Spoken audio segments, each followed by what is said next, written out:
Tash edhe njerëz, zoti Berisha i shkoi në burg, i çon një libër, e mbështeti.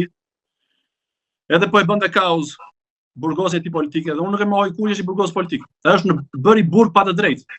Vetëm që Fatmir Xhafat pastronte fytyrën e vet. Por mënyra se si po luan tani është e gabuar. Është thjesht tentativë e Salianit për t'u imponuar në një post nën kryetar partie, për të garuar në 2030 për postin e kryetarit partisë, jo sot 2026. Sepse nuk e kuptoj as ta njerëzit që thonë, jo po ka frikë Sali Berisha, jo po ai ka shumë audiencë etj etj.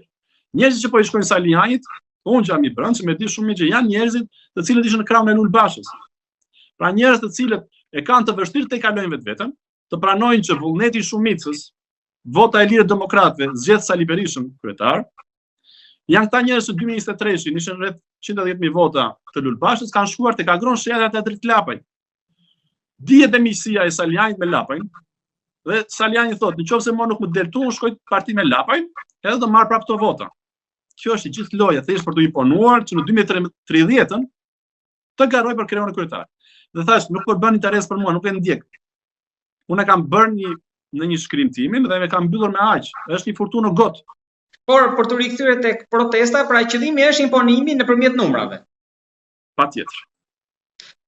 Ndoshta e ka ulur çik entuziazmin ajo që ndodhi me Trumpin, tek ndoshta pritshmëria më e lartë që mund të ishte. Po. Mënyra si funksionon Rama është e tillë. Vetëm bën zhurmë, kakofoni. Si në çdo skandal, tenton ta mbulojë me një skandal tjetër, dhe kjo nuk është inteligjencë. Kush e mendon Rama për inteligjencë ka shumë gabim. Rama nuk është fare inteligjent. Rama është thjesht një person i cili ka vjedhur shumë para, ka grabitur shumë para dhe nëpërmjet parave ndikon në blerjen e votës dhe në tek mediat për të manipuluar opinionin publik. Me propagandën nuk e ka dalë, me sinqeritet ta them. Sepse thonë her pas here që ja ka dalë propagandë, nuk e ka dalë. Po tek të dalë me propagandë nuk do kishte nevojë të falte 2 miliardë euro gjoba. Nuk do kishte nevojë të diskreditoj publikisht duke bler vota. Nuk do kishte nevojë të përdorte bandat, po tek të dalë propagandë. Propaganda është thjesht një ombrell, një çadër për të fshehur krimin e madh ose për ta mjegulluar pa krimin e madh. Megjithatë, ai sikur e futi dhe opozitën në kurth, sepse me votën në parlament, sikur opozita ja preu biletën për të shkuar në shtëpinë e bardhë. Këtu jo, këtë kamera tu shpjegoj.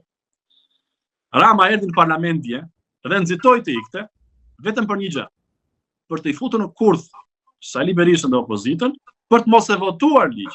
Pra kur ai doli dhe u frysi si kapor si gjeldeti, e thoshte që ju do votoni si çeçua në radhë për emrin tim aty, sepse unë jo bëj vazhdimisht kurthe dhe unë gjithmonë gjej gjëra brenda. Ai po e trysnonte opozitën të mos e votonte. Pra po ndikonte në perceptimin publik, në opinionin publik, që të mos votohet ky projekt ligj që ka Edi Ramën paketë brenda. Po, por do thash, ai shkoi aty që nesër ta përdorte që opozita është kundër Amerikës, kundër Trumpit.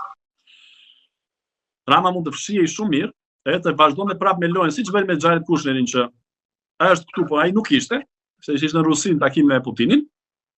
Mund të vazhdojnë gënjet edhe për të gjë. Prindën e heshtë gjëja është në Davos atje, por nuk është thjesht karige. Mjafton dhe tjetra që vajza Trumpi tani, nëse do ishte Rama Duro, nuk do ta lejonte që të shkonte në kryeministri. Patjetër, vajza Trumpit ka ardhur shumë herë këtu. Edhe biznesi nuk është i saj, po ajo është thjesht ndërmjetës, me sa kam kuptuar.